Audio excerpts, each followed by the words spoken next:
باللہ من الشیطان الرجیم بسم اللہ الرحمن الرحیم۔ عزیزان من، السلام علیکم ورحمۃ اللہ وبرکاتہ۔ پڑھیے میرے ساتھ، اللہم صلی علی محمد النبی الامی وعلی آلہ وسلم تسلیما کثیرا کثیرا۔ رب یسر ولا تعسر رب تمم بالخیر، رب یسر ولا تعسر رب تمم بالخیر، رب یسر ولا تعسر رب تمم بالخیر، وبک العون یا حنان یا منان یا فتاح یا علیم۔ رب زدنی علما، اللہم صلی علی محمد وعلی آل سیدنا و مولانا محمد وبارک وسلم۔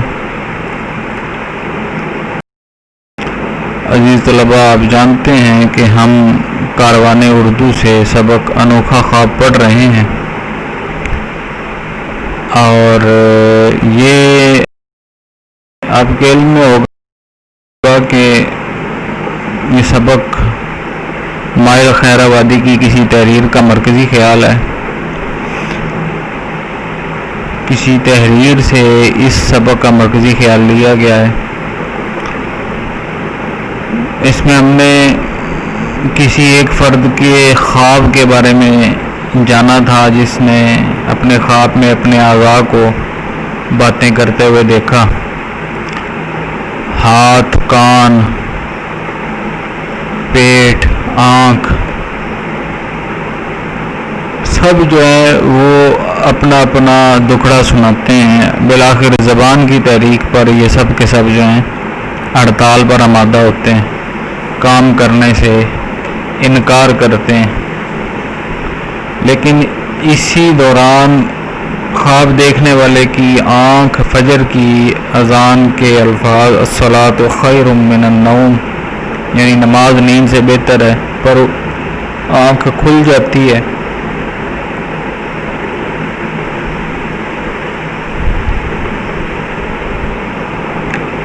جس کی وجہ سے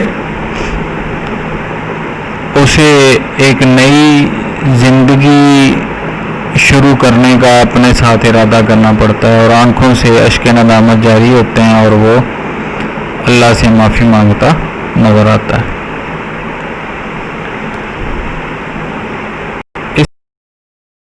اس کے ہم نے الفاظ معنی دیکھے۔ کوئی لفظ اگر آپ کو مشکل لگا ہو تو آپ مجھ سے پوچھ سکتے ہیں۔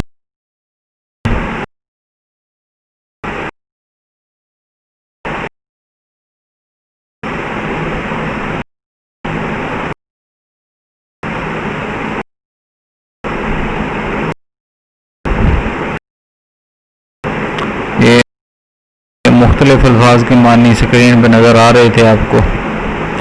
آج ہم کریں گے مشق کا حل، کہ اس سبق کی مشق میں جو سوالات دیے گئے ہیں ان کو حل کرنے کی کوشش کریں گے۔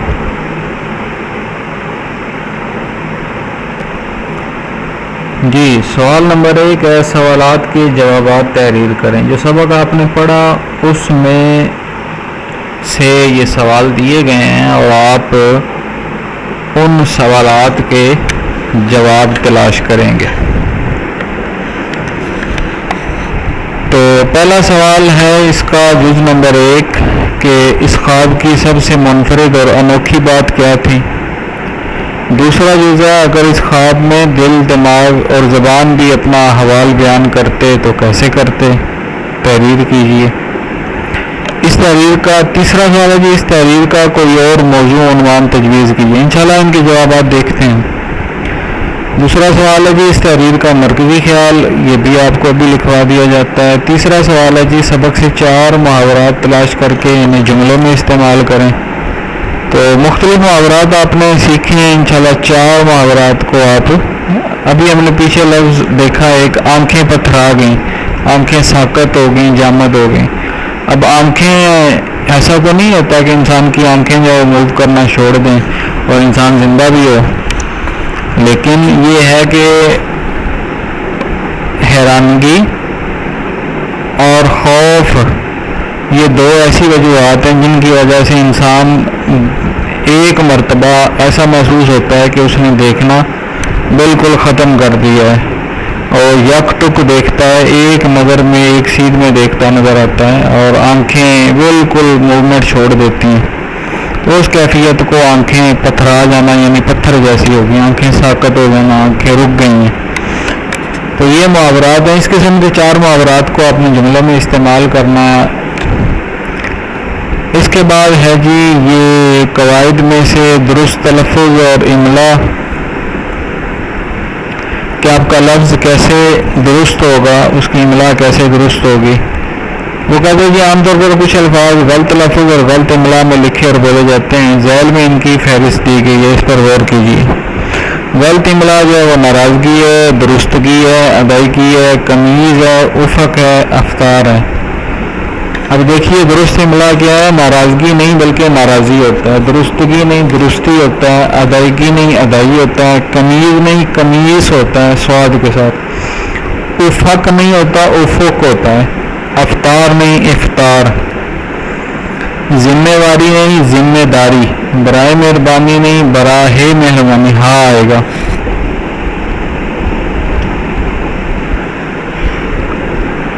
نقطہ نظر یہ کاف کش والا نہیں ہوگا، 2 نقطوں والا ہوگا. آس پڑوس نہیں پاس پڑوس. تو سوال نمبر 4 انشاءاللہ اسے ہم آگے حل کریں گے. سوال نمبر 5 ہے جی مترادف استعمال کرنا. مترادف آپ جانتے ہیں ہمانی لفظ جو ہے، تو انشاءاللہ ان سوالات کو دیکھتے ہیں. تو سوال نمبر 1 کا جز نمبر 1 ہے جی اس سبق کی سب سے منفرد اور انوکھی بات کیا تھی. تو اس کا جواب ہے جی اس سبق کی سب سے منفرد اور انوکھی بات یہ تھی کہ خواب دیکھنے والے کے اعضاء آپس میں باتیں کر رہے تھے. مجھے تو یہی سب سے زیادہ منفرد لگی ہے. اگر آپ کو کوئی اور بات منفرد لگی ہو جسے آپ سمجھتے ہو کہ وہ روٹین سے ہٹ کے کوئی کام ہے تو اسے آپ ایکسپریس کر سکتے ہو، تو ضرور اپنے لفظوں میں اس سوال کا جواب دیجیے. جی سوال نمبر 1 جز نمبر 2 دوسرا جز ہے جی اگر اس خواب میں دل دماغ اور زبان بھی اپنا احوال بیان کرتے تو کیسے کرتے، تحریر کیجیے. یعنی صرف آواز لگا کر آپ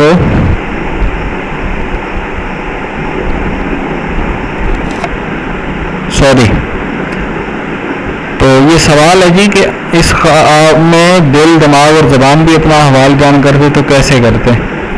تو جی اس کا جواب ہے کہ اگر اس خواب میں دل دماغ اور زبان بھی اپنا احوال بیان کرتے تو دل جو ہے وہ جذبات کی خرابی کا ذکر کرتا. دل کس کا ذکر ہے؟ دل آپ کو بتایا تھا جذبات کا مسکن ہوتا ہے، تو جذبات کی خرابی کا ذکر کرے گا. دماغ جو ہے وہ خیالات کا مسکن ہے تو خیالات کی خرابی کا ذکر کرے گا. اور جو جملے کلمات آپ اپنی زبان سے ادا کرتے ہیں تو زبان جو ہے وہ کلمات کی خرابی کا ذکر کرتی. یوں اس سوال کا یہ جواب جو ہے وہ مکمل ہو جائے گا. اس کے بعد سوال نمبر 1 کا تیسرا جز ہے جی اس تحریر کا کوئی اور موضوع عنوان تجویز کیجیے. جی سوچیے کون سا عنوان ہونا چاہیے. یہ ایک خواب ہے جس نے کسی شخص کی زندگی بدلی ہے. ایک خواب ہے جس نے کسی شخص کو نیکی پر آمادہ کیا. ایک خواب ہے جس نے کسی شخص کو باطل رستے سے ہٹا کر حق کے رستے کا مسافر بنایا. اس حوالے سے سوچیے اور کوئی اور عنوان جو ہے وہ تجویز کریں اور گروپ میں شیئر بھی کریں. جی اس سبق کا عنوان ہوگا جو میرے نزدیک ہے زندگی بدلنے والا خواب. یعنی ایسا خواب جس نے زندگی بدل کے رکھ دی. آگے سوال ہے جی سوال نمبر 2 کہ اس تحریر کا مرکزی خیال تحریر کریں. اس تحریر کا مرکزی خیال تحریر کیجیے. یہاں پہلا جو تحریر ہے وہ اسم ہے، کسی چیز کا نام ہے، اور دوسرا جو تحریر ہے یہ فعل ہے، فعل امر ہے. جی نہیں سوری صرف فعل ہوگا، امر کا صیغہ وہ کیجیے کے ساتھ ہے جی۔ اس تحریر کا مرکزی خیال یہ ہے کہ خواب دیکھنے والے کے اعضاء اپنی گفتگو سے اس کے کردار کی خامیوں کا تذکرہ کرتے ہیں، یعنی جو خواب دیکھ رہا ہے اس شخص کے اعضاء جو ہیں وہ آپس میں بات کر کے اس کے کردار کی خامیوں کا تذکرہ کرتے ہیں، اور پھر اس تذکرے کے بعد وہ اللہ کی مرضی کے خلاف کام کرنے سے انکار کر دیتے ہیں، اللہ کی مرضی کے خلاف کام کرنے سے انکار کر دیتے ہیں۔ اس پر کیا ہوتا ہے؟ جس پر اسے اپنی کوتاہی کا احساس ہوتا ہے، اسے خیال آتا ہے کہ ہاں میں نے واقعی کچھ غلط کیا ہے، اور پھر وہ اپنے آپ کے ساتھ ایک نئی باکردار زندگی جینے کا وعدہ کرتا ہے۔ یہ سبق کا مرکزی خیال ہے جی۔ سوال نمبر 3 ہے جی، سبق سے 4 محاورات تلاش کر کے انہیں اپنے جملوں میں استعمال کیجیے۔ تو 4 محاورات دیکھتے ہیں جی ہم نے کون سے سلیکٹ کیے۔ خسر پھسر جی، امجد اور انس آپس میں خسر پھسر کر رہے تھے، یہ کانا پھوسی کرنا، کان میں بات کرنا کہ دوسرا کوئی سن نہ لے۔ دوسرا ہے جی بوجھ ہلکا کرنا، اسجد اپنے من کا بوجھ ہلکا کرنے میرے پاس آتا ہے۔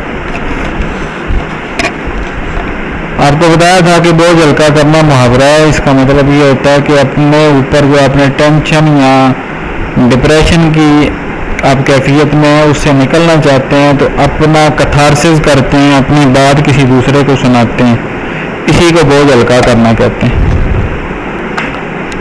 اگلا ہے جی پاؤں من کے ہو گئے، پاؤں وزنی ہو گئے۔ اب ایسا تو نہیں ہوتا کہ کسی شخص کے پاؤں وزنی ہو جائیں، ہاں محاورتاً بولا جاتا ہے جب اس سے بالکل موومنٹ نہیں ہوتی اور وہ اس قابل ہوتا ہے کہ وہ موو کر سکے لیکن موو کر نہیں پاتا، تو اس وقت یہ محاورہ بولتے ہیں پاؤں من کے ہو گئے۔ گرفتاری کا سن کر ملزم کے پاؤں من کے ہو گئے، جس پہ الزام تھا، جب عدالت نے اسے گرفتار کرنے کا آرڈر دیا تو اب اس کے پاؤں جو ہے وہ من کے ہو گئے، وزنی ہو گئے۔ دل کے پھپھولے پھوڑنا، احمد ہر وقت اپنی اولاد کے سامنے دل کے پھپھولے پھوڑتا رہتا ہے، انہیں برا بھلا کہتا رہتا ہے جی۔ سوال نمبر 4 یہ ہم نے ابھی سیکھا درست تلفظ اور املا کے بارے میں۔ یہ غلط املا اور درست املا دی گئی ہے، ناراضگی نہیں ناراضی ہوتا ہے، درستی نہیں درستگی نہیں درستی ہوتا ہے، ادائیگی نہیں ادائی ہوتا ہے، کمیز نہیں کمیز ہوتا ہے، افق نہیں افق ہوتا ہے، افطار نہیں بلکہ افطار ہوتا ہے۔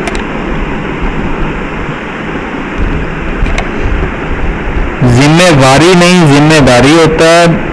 یہ آپ پر ایک پہلی چھوڑ رہا ہوں جی، یہ بتائیے گا جی کہ ہمارے کون سے سیاستدان ہیں جو ذمہ داری کو ذمہ واری بولتے ہیں، ان کا نام بتائیے گا گروپ میں، یہ آپ سب کے ذمہ ہے جی۔ آگے جی برائے مہربانی نہیں ہوتا، براہ مہربانی ہوتا ہے۔ نقطہ نظر کاف کش کے ساتھ نہیں، 2 نقطیہ کاف کے ساتھ۔ آس پڑوس نہیں بلکہ پاس پڑوس ہوتا ہے۔ سوال ہے جی عبارت میں غلط الفاظ پینسل سے خط کشید کیجیے، ان کو لائن لگائیے اور ان کو درست الفاظ سے تبدیل کیجیے۔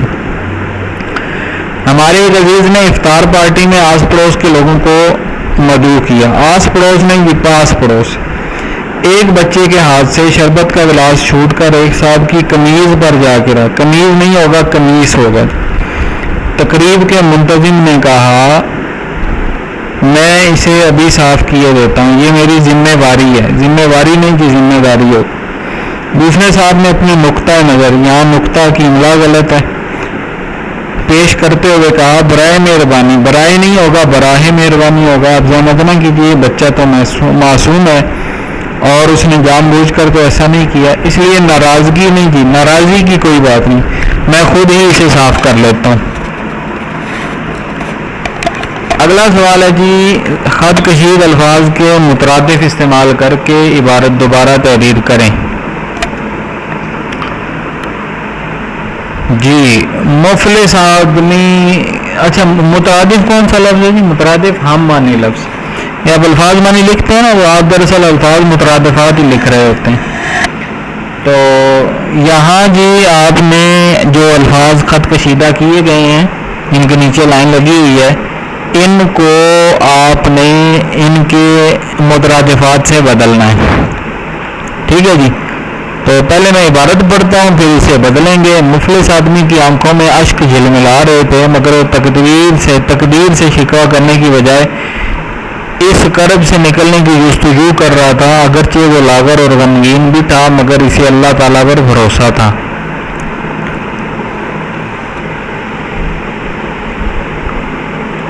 پتھ جھڑ کا یہ موسم جلد بدل جائے گا اور وہ جلد کامران زندگی بسر کرے گا. جی مفلس کو آپ بدلیں گے غریب سے. غریب آدمی کی آنکھوں میں اشک جھلملا رہے تھے. یہ اشک کا معنی یہاں آنکھوں لکھا ہوا یہ غلط ہے، آنسو ہوگا جی. آنسو جھلملا رہے تھے مگر وہ تقدیر سے شکوہ کرنے کی بجائے اس کرب سے، کرب کا معنی ہوگا یہاں دکھ سے، تکلیف سے. تقدیر کا شکوہ کرنے کی بجائے اس تکلیف سے، اس کرب سے، اس دکھ سے نکلنے کی جستجو خواہش کر رہا تھا. اگرچہ وہ لاغر، یعنی لاغر کو بدلیں گے کمزور سے، اور غمگین تھا، اداس تھا، دکھی تھا مگر اسے اللہ تعالیٰ پر بھروسہ تھا، اللہ تعالیٰ پر یقین تھا. پت جھڑ یعنی خزاں کا یہ موسم جلد بدل جائے گا اور وہ جلد کامران زندگی بسر کر سکے گا. کامران جی کامیاب. جی عزیز طلباء یہ 5واں سوال تھا. 6واں سوال انشاءاللہ ہم کل کریں گے. آج کے لیے یہ اتنا ہی. جزاک اللہ خیر و احسن الجزا. پاکستان زندہ باد. اللہ حافظ. السلام علیکم ورحمۃ اللہ.